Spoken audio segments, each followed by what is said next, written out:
Aloha, welcome back.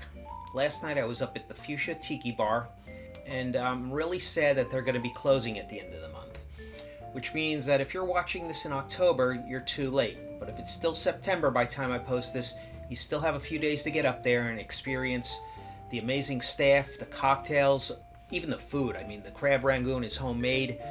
It's always sad when a tiki bar closes because we just don't have enough of them here on the East Coast. Wasn't any business issues, believe it or not. This time it was the landlord. So if it's not a business issue or a pandemic issue, sometimes it's just the landlord. I had first met Anton about 5 years back when he opened up Fuchsia Tiki Bar, and I wrote about him in the Exotica Modern magazine, issue number 7, 2020. This was just before the pandemic. I think I visited him in November, and by the time the issue came out, it was in February. It was really great to sit down with some friends I haven't seen in a while. Shannon Mustafer, who you know wrote the book Tiki, rum educator, rum ambassador, so incredibly knowledgeable and the nicest person you ever want to meet. Anton, of course, his wife, my wife, we all had a great time.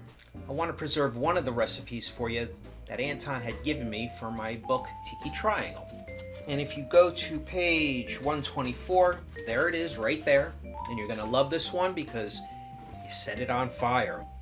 Who doesn't love a cocktail that's set on fire? And of course this one is because the name of it is Tiki Torch. It's an original, and I'm going to make it for you today. But if you miss it, don't forget you still have copies of this available.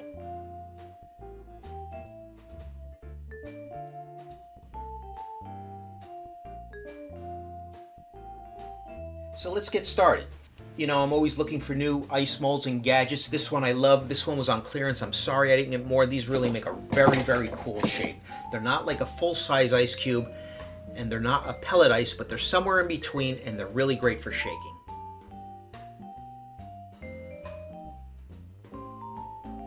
Put that one there. We're going to feed this to the wild orchid. I don't know if that's doing too well. I hope I'm taking care of it. So, let's get some of these. Going to put a Moai cube in there for good luck, and then we're going to use an ounce of lime juice. Then we're going to need 2 ounces of Coco Real. I like this stuff because it's squeezable. You can keep it in the refrigerator. It's not messy, and it stays good a lot longer. So we're going to need 2 ounces of this. You can find this over by the beverages in your supermarket typically. Pineapple juice. 2 ounces of pineapple juice. Fresh is always better, but only making 1 drink. I didn't have time to juice a whole pineapple, so we're just going to give us 2 ounces of this. Next, I'm going to use the mezcal because I want to flush out some of those residual syrups that are in there. Brand new bottle. I couldn't find the mezcal that this called for, but this is my favorite brand. I love this from Chatham Imports. And honestly, I didn't like mezcal at first, even though I love smoky things like scotch. But this is so pleasant tasting. It's really delicious. I could probably even just sip this straight.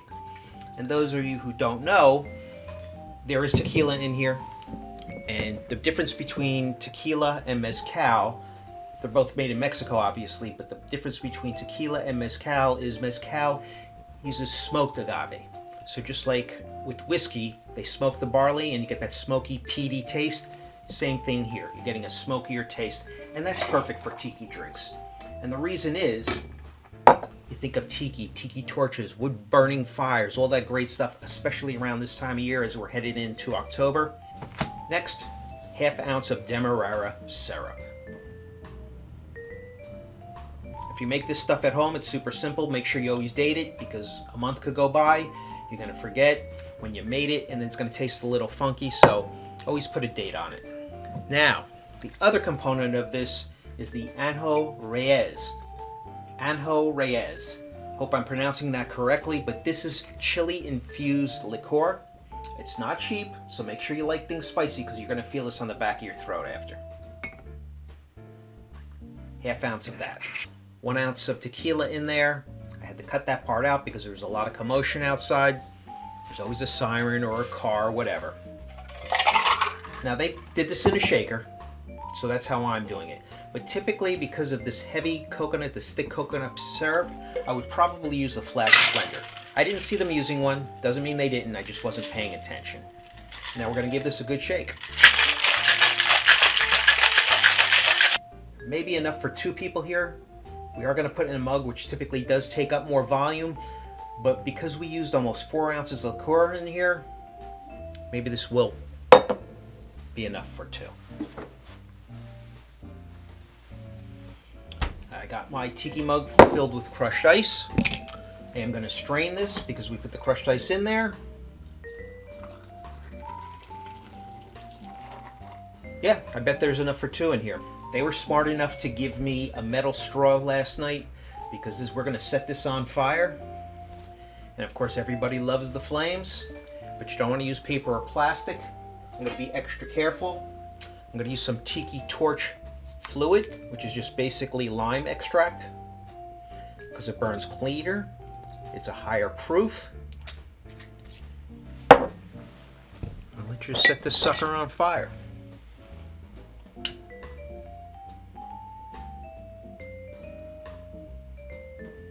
I don't know if you can see that flame, but to prove to you that it is lit, we take a little bit of ground cinnamon and a pepper shaker, give it a dash, and those are the flames that everybody loves to see. All right, so very carefully, I'm going to take a sip of this.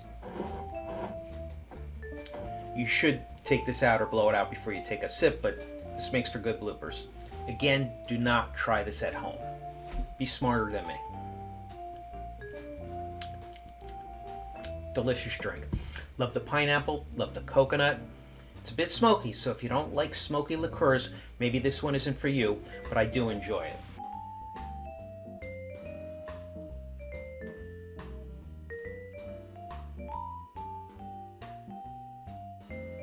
The coconut is very subtle, the pineapple is there, the lime is there. This is a great drink.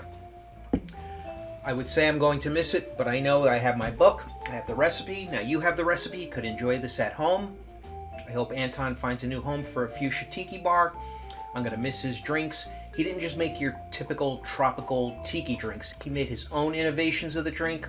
Last night when I had Zombies Are Cool, phenomenal drink. Really phenomenal drink. It's like a clarified zombie and it works really well. Zombie typically isn't my favorite drink. I prefer a Jet Pilot. But that zombie I had at his place last night was delicious, and he even had another one that was recently in Punch Magazine. It's like supposed to be like the best out of any of them that they've ever tried. Unfortunately, he didn't have the ingredients there. His stock is dwindling, so get up there for one of his other great cocktails. And if this is October, I'm sorry you missed it, but try and make this drink at home. So until next time, mahalo and cheers. Really a great drink.